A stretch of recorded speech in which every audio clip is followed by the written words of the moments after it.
Nè, cái ngày bánh mà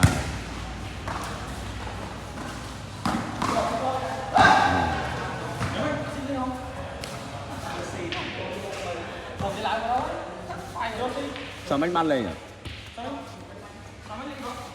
Chờ lên 4 spa rồi chứ.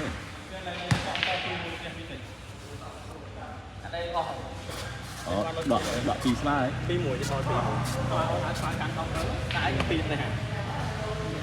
Cái pì xịt. Châu to. Không bay.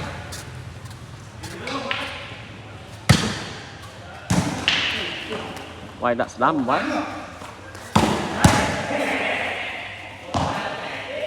Em vay đặt slam gì?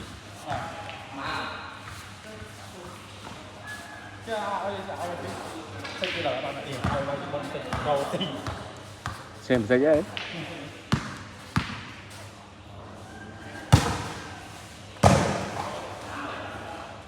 What? Cũng rồi từ từ đó cũng